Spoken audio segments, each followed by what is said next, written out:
Denise Black is suing Emily Neff and Casey Thorner, that is her son, and his girlfriend for car damages, unpaid loans, and pain and suffering due to an assault.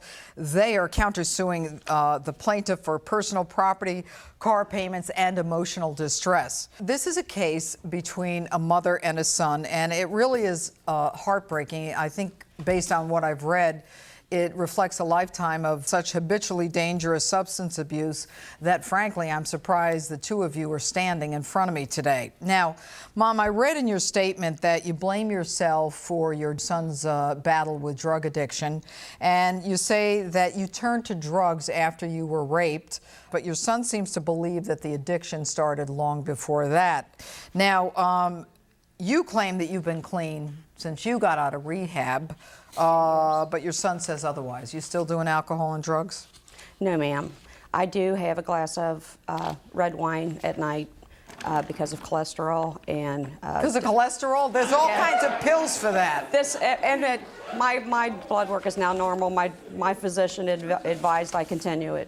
All right. You claim, Casey, that your mother gave you crack cocaine and marijuana at the age of 12, and that she even gave you Xanax and you overdosed on that Xanax. Is that correct? The crack was a little later. Okay. All right. How old were you? Probably 15 or 16. All right. Your initial statement said 12. That was with pills and marijuana. Oh, pills and marijuana at 12. That started at 12. Oh, okay. Yeah. All right. You were in foster care and she gave you Xanax and you overdosed? No, I was in a runaway shelter and they were trying to work me back into the home, and I was on a visit with my mother, and I asked for it. I told her I was nervous. I was an addict at a young age, yeah. All right, now you're a father, you're still struggling with your own addiction. How can you possibly be the parent to your children that she obviously wasn't to you? I'm clean to this day and have drug tests to prove and back it up. Good for you. For how long? For the most recent part, for about 8 months. Before Really? that, a little longer. All right. Talk to me, Denise, about your son saying that you were involved with drugs and you gave him drugs when he was young. Did you give him weed at the age of 12? No, ma'am, I didn't. Why would he stand here and lie about that? He's been a troubled boy since a very young age. He has a history of bipolar, anxiety disorder. You're shaking your head no. Yeah, I've had 2 recent doctors tell me other words, that I don't need medication. When I was younger, I was on lithium, Ritalin, Adderall, things of this nature. But now that I'm an adult and I've seen my own doctors, I'm on nothing and told that I need nothing. Were you in foster care? Yes. For how long? I think it was about 2.5, 3 years, but I couldn't really tell you. And I was also in a children's home, too. In children's home, foster care? I had to, at one time, get an attorney, force them to take him to state's custody because my insurance had ran out of places to treat him. I finally, after I ran out of options and asked the courts to help me. How old was he when you asked the courts to help you? He was approximately 12. Me and my ex called the police on him one night because he was so out of control, and he called it a machete, but it was actually a butcher knife. Casey had under his bed, his mattress, and said that he was going to kill both of us. True? No, I was scared to death of my stepfather, who was an alcoholic. Yeah, no way. Not suicidal, never been suicidal. How about homicidal? No, no. You know, you say in your statement that that you were the victim of a rape, Denise, and you turned to crack cocaine. I got brutally raped. I was in the hospital. I went into a very deep depression. A friend, so I thought was a friend, says, "This will make you feel better." And unfortunately, I ended up being addicted to it. And I'll never forget coming down and saying, "Dear God, please help me, even if it means arrest." And I was arrested 5 days later. When I went to court, they offered me probation because I had never been in trouble. And I said, "No, I need help." And I said, "I need to go today." And I have a graduation paper here where I was at a 90-day inpatient Was that rehab. enough? Was 90 days enough? Yes. And they dropped the charges? After. Did they drop the charges? Yes, ma'am. All right, talk to me, Casey. You're shaking your head. As I recall, the crack cocaine abuse started quite a few years before the rape incident. And I do remember the rape incident that my mother speaks of, and that was after she had been gone on one of what the family considers one of her binges, where she was gone for 2, 3, 4 days at a time, and she came home and said, I was raped. It ended long after she says so also. Because Well, it hasn't ended because she's still taking wine when she should be, And- taking and cholesterol Klonopin pills. and Percocet and... I'm very concerned, Denise, that the idea that your son says a mother gives the kid weed at the age of 12. I didn't give it to him. At Did the you age give of him 12. Xanax when he was in foster care? No. Did he overdose when he was in foster care? I have no idea. How could you not know? You're his mother. Nobody told me that. If he did, Did nobody she know? told me. Casey? Yeah. Of course she Because knew. I went to see him every visiting day for 2 hours. You know what? Unless he's a homicidal, suicidal maniac, bring him home. Bring him home. I tried everything up to that point. But what is the Then problem when you say you tried everything? What was the problem that you had to get rid of him? He kept running away. He kept stealing. He tried to set the school on fire. Do you have reports of any of this stuff? No, I have a witness statement. But I went through every step of that the state. I'm so sorry. Your son is crying. That's crazy. I've never tried to set no school on fire in my life. Casey, this is what they told me, and I have a That witness sounds statement like a on it. horror movie. Horror. Horror. Next on Judge Pirro. So you're drinking, he's drinking, and they say she's drinking. You know why I know you're drinking? Because the police say the victim is under the influence, and they thought you were the victim. So you're drinking too. I had my normal glass of wine before I went to bed, yes. And at 5 in the half morning, gallon. you can still smell the wine? I'm not so sure about that. And later, When I went and cleaned up the room, Your Honor, these were in the room, okay? These are boy shorts. They're mine, okay? They were in Winston's room. Those are yours? Yes, these are mine. And They were in his room? Yes. We would play runway shows and stuff like that. She knows how we do it. What are you, auditioning for RuPaul's drag show? What is this? Judge Janine Pirro. I've been a prosecutor, a judge, and a DA for 30 years. As a DA, she had a 100% conviction rate. When you don't do anything, the message is it's okay to mess with me. She's an advocate, I started one of the first domestic violence units in the nation. a mentor, The most important thing that you can learn here tonight is that you must believe in yourself. a judge. Where do you get off making a decision a child should not see the father? Justice with conviction. Judge Janine Pirro.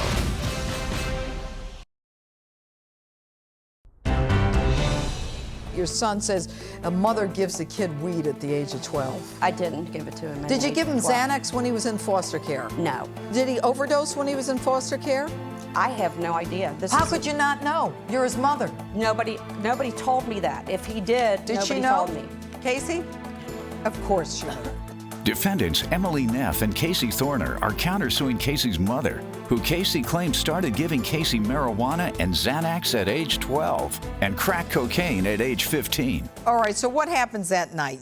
You say that your mother overheard an argument between Emily and me, and she was already high on Percocet, Ambien, Klonopin, and a half a gallon of wine. Everything but a horse tranquilizer, right? I stay with my mom occasionally, and her nightly routine is the wine that she admits to, the Klonopin, and the Ambien. That is her nightly routine. All right, but you think she took Percocet that night, too? I know she did. I witnessed it. I'm an addict. I know what Percocet looks like. I'm specifically an opiate addict, so when I see Percocet, I know what I'm looking at, too. So, What happened, Mom? I was asleep, and I wasn't on Percocets, but She's on all that stuff. How does she wake up anyway? She's like dead. Okay. she gets up, actually gets up and down a lot during the night and eats. I don't very know. And eats? functional. Yeah, she's functional. I woke up to them fighting again. Casey will not hit her. It is one thing I'm so proud of. He will not hit a woman.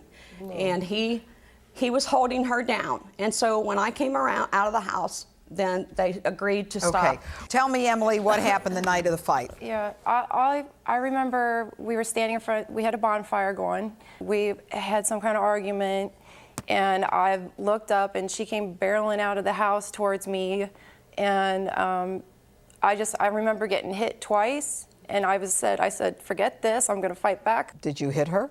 Yes, I did. Where did you hit her? Anywhere that my hands landed. How many times did you hit her? As much as it took to get her off of me. Did she get any? eventually pulled us apart. Did Yeah, she I get pulled any him punches apart. in? Yes, I have bruises on my face. Okay, and what's he doing in the meantime? Breaking them up. Breaking us up. Okay, what I have here is a picture of. Oh, you didn't fare too well, Denise. Here. Yes. Casey actually got her off of me. I was in a back brace, and I went down off the porch. I grabbed Casey by the back of the shirt. I got Casey by the back of the shirt, and I went to swing at her, to push her away. And so when she started wailing on me and she got me down, of course I couldn't get up. Why did you get involved in the first place? Because they were on my property and disturbing the other people in the house sleeping. Nobody was in the house Wait sleeping. a minute. If the two of them are fighting and you know your son's not going to hit her, the one thing you're proud of, why are you getting in the middle of them?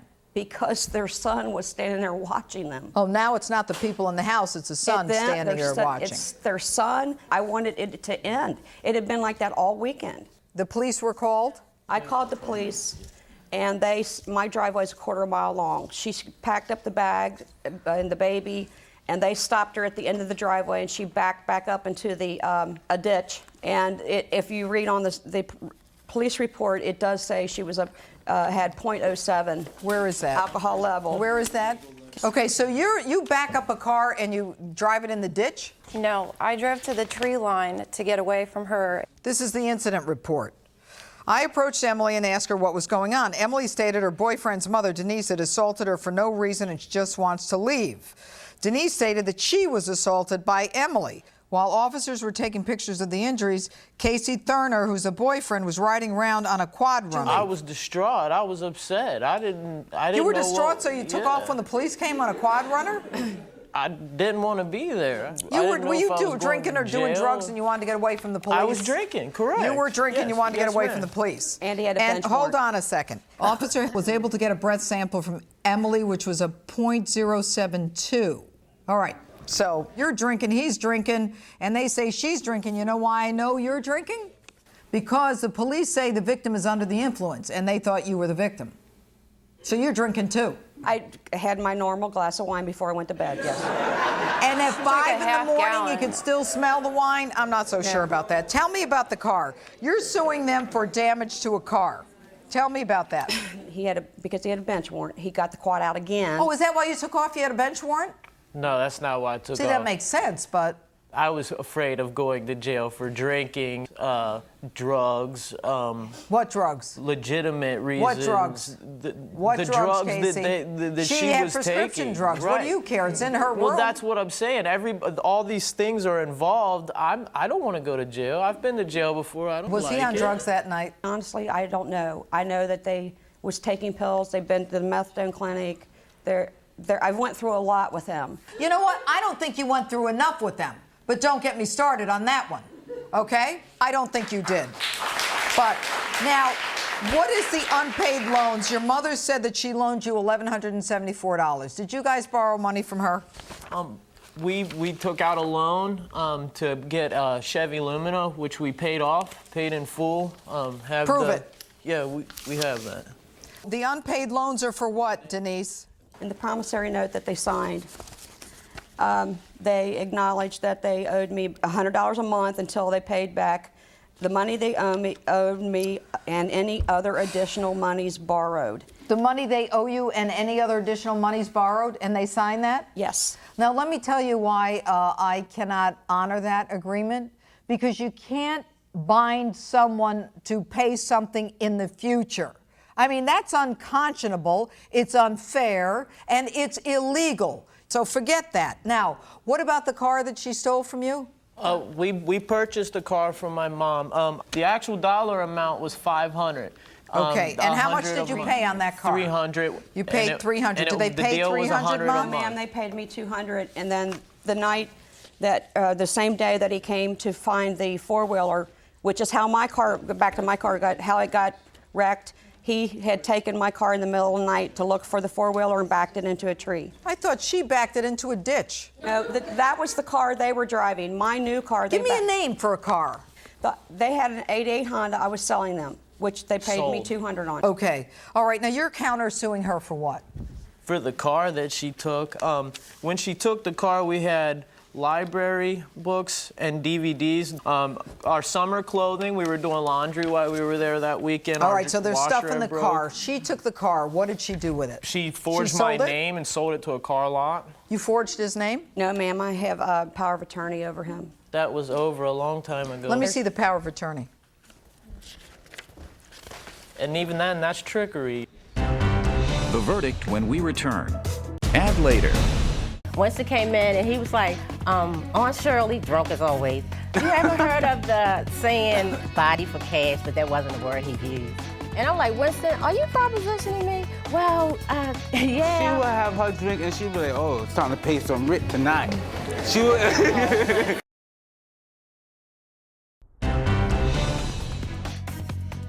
Are you suing someone and want Judge Pirro to hear your case? If so, call 1-877-JP-RULES. I stay with my mom occasionally, and her nightly routine is the wine that she admits to, the Klonopin, and the Ambien. All right, but you think she took Percocet that night, too? I know she did. I witnessed it. I'm specifically an opiate addict, so when I see Percocet, I know what I'm looking at. Plaintiff Denise Black is suing her son and his girlfriend for car damages, loans, and an assault because she claims her son's girlfriend assaulted her when Denise tried to break up an argument between her and Denise's son. So you think that you can draft a promissory note and make your son pay you for everything that you say he borrows from you from now until ad infinitum, until the end of time.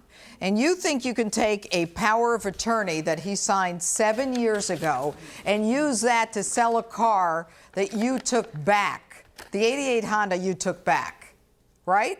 Yes, ma'am.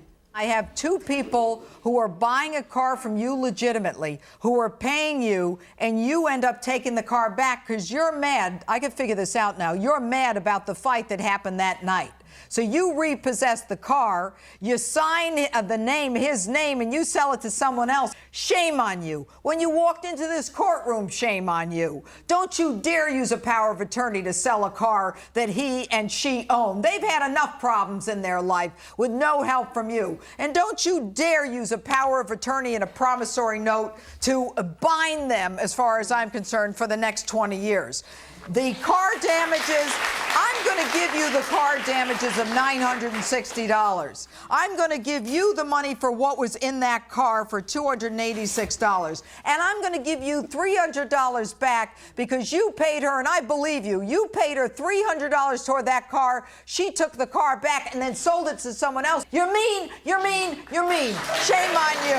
My verdict, and I'm going to give you $1,500 for emotional distress because any kid who's in foster care and in a children's home and his mother giving him drugs and then she's trying to cheat you, I'm not going to let her get away with it. My verdict is for you for $2,086, and you know what? I'm going to give you another $1,000. I'm going to make it $3,000 because I want you to get your life back together. I'm going to give you a chance. Now, I want you to earn it. You were doing drugs that night. You were drinking that night. Stop it. Stop it and get your life together. Verdict for the defendant, $3,086. Plaintiff, $960. Shame on you.